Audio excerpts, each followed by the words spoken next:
Hey guys, I got a really awesome boat going out today.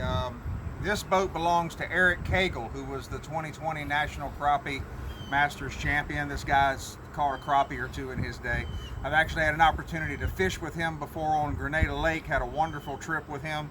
He guides there as well as in his home state in Alabama.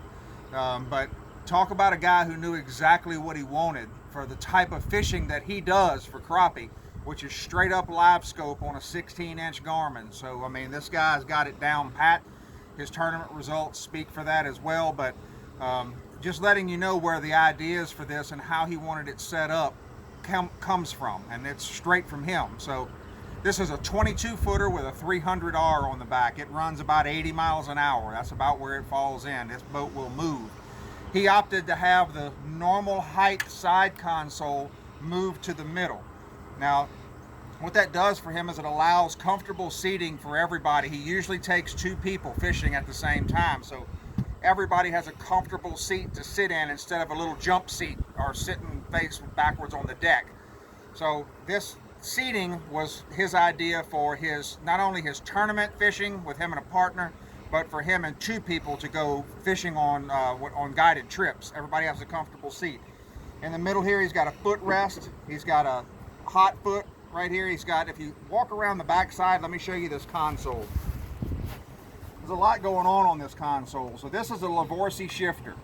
This does not have anything to do with throttle. That simply just puts it in gear. That's forward, neutral, and reverse. And then the gas is down here on my foot with a hot foot. So this is a pretty unique deal right here. Jack plate here, but he's also got jack plate and trim on the blinker switches, all of his light switches here, dimmer switch for all of his courtesy lights. On this side, he's got a radio with speakers that come out behind these two seats, so even if you're sitting here running, they're right by you, you can hear them. And then of course the vessel view gauge. And on this side over here, you may not be able to see from where you're standing there, but there are two switches here for his hydraulic trim tabs. He's a big guy, so when he sits in the middle of this boat, if he has another big guy with him to the left or the right, if that boat feels a little bit off kilter, it'll be very easy for him to just adjust one of the trim tabs and level that boat out, however his ride is situated. So let me grab that phone from you, and I'm going to walk through this boat and show you the rest of this hull. So down here on the right-hand side of the console, this is the console. It's got a 15-inch Helix Humminbird in there. That's just trim tab switches there. Radio. Lavorsi shifter, that's the jack plate. Actually, you know what? I think I'm wrong. That's not a jack plate switch right here. That's a horn that he had us mount right there for him. And his jack plate switches and trim switches are on the blinker switches. All right, then right down here, he's got a couple of USB ports for people to plug phones in and whatnot. And then that is a step that the rigging for the console runs through on this side that steps up to the front deck. This is storage on this side that also steps up to the front deck. His back deck is just like any other Strike series. He's got a double live well there and drop-in trays on both sides there for storage, and then an access tray in the back for live well pumps and whatnot.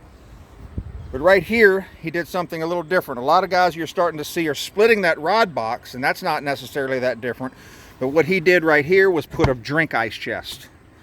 So that is an ice chest for drinks for his people for the day. And it's right there on the front deck. Nobody has to walk all the way to the back of the boat or bring an extra ice chest along and find a place to put it.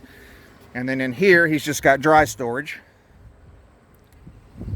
And then in these hatches in the front, storage.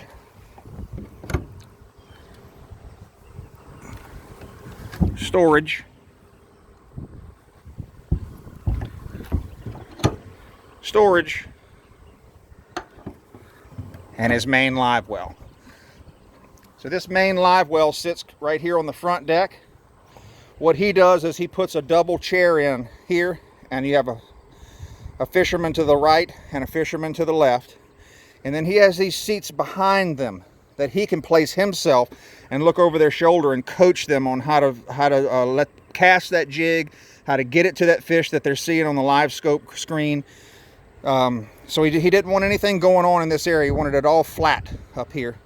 and then he's going to position himself back here wherever he wants to, but all he's got to do is turn around and toss the fish in the live well. He doesn't have to get up and move.